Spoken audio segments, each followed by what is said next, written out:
Kompas Bisnis hadir untuk Anda bersama saya Asri Gunawan. Saudara, hari ini kita akan bahas pengusaha yang lagi galau karena adanya dualisme di Kadin. Kadin adalah mitra strategis pemerintah dalam banyak bidang.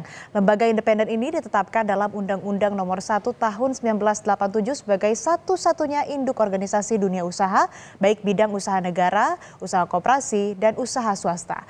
Jaringan bisnis Kadin mencakup hingga provinsi dan kabupaten kota seluruh Indonesia. Kadin juga menaungi asosiasi-asosiasi bisnis yang mencakup semua sektor usaha. Jaringan kontak bisnis Kadin yang luas di seluruh wilayah menjadikan Kadin sebagai mitra yang sangat menarik dan strategis untuk kegiatan bisnis, perdagangan, dan juga investasi. Lalu apa jadinya jika sebuah lembaga independen penentu kelangsungan investasi di Indonesia pecah dan punya dua kepemimpinan? Arsyad Rashid menjabat sebagai Ketua Umum periode 2021-2026 berdasarkan Musyawarah Nasional atau Munas di Kendari, Sulawesi Tenggara pada tahun 2021.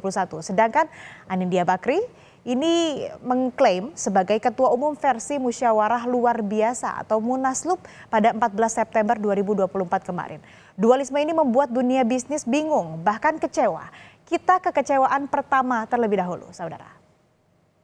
Disampaikan oleh Ketua Umum Ikatan Pengusaha Konveksi Berkarya atau IPKB, Nandi Herdiaman. Ia mengatakan bahwa masalah Kadin ini harus segera selesai.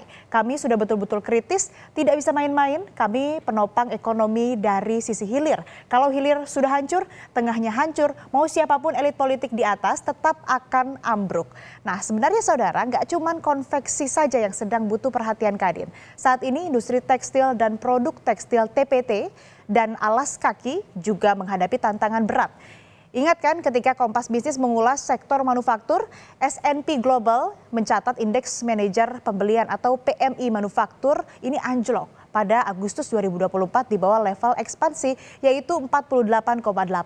Kami juga pakai catatan Asosiasi Pertekstilan Indonesia atau API selama Januari sampai dengan Mei 2024 sebanyak 20-30 pabrik berhenti beroperasi dengan mem-PHK pekerja hingga mencapai 10.800 orang. Siapa lagi yang bingung dan kecewa atas perpecahan Kadin? Kita ke data selanjutnya. Nah, ini juga disampaikan oleh Ketua Umum Gabungan Pengusaha Kelapa Sawit Indonesia atau GAPKI, Edi Martono, mengatakan GAPKI sangat berharap masalah ini dapat segera selesai supaya tidak ada polemik berkepanjangan.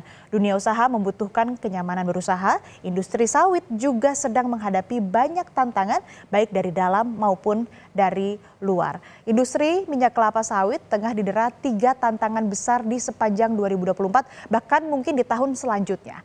Ketiganya diantaranya adalah lesunya pasar ekspor, persaingan harga minyak nabati dunia, dan penurunan produksi kelapa sawit. Sawit juga langganan ke sidang WTO. Undang-undang bebas deforestasi Uni Eropa melarang sejumlah komoditas yang berasal dari lahan yang terdeforestasi setelah 31 Desember 2020 masuk pasar Uni Eropa. Komoditas itu antara lain adalah minyak sawit. Belum lagi sejak November 2023 hingga Januari 2024, realisasi domestic market obligation atau kewajiban pasokan dalam negeri ini berada di bawah target bulanan sebanyak 300.000 ton yang ditetapkan oleh pemerintah. Permasalahan-permasalahan seperti ini juga perlu perhatian dan perlu bantuan Kadin sebagai induk organisasi pengusaha. Jangan sampai perpecahan Kadin ini menimbulkan dampak rentetan sampai PHK bahkan penurunan daya beli masyarakat. Kadin tidak hanya wadah pengusaha, keberadaannya juga penting bagi kestabilan sosial.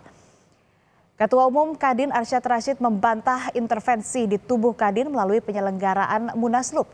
Arsyad menegaskan tidak ada urusan politik terkait penyelenggaraan Munaslup Kadin di Jakarta. Di sini tidak ada urusan politik, tidak ada intervensi.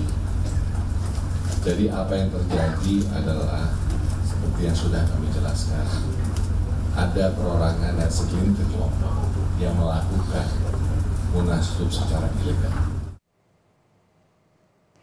Selanjutnya, Ketua Umum Kadin versi hasil Munaslup Jakarta, Anindya Bakri membantah isu cawe-cawe pihak luar di tubuh Kadin melalui penyelenggaraan Munaslup. Menurut Anin, Munaslup digelar karena ada inisiatif dari Kadin daerah dan anggota luar biasa.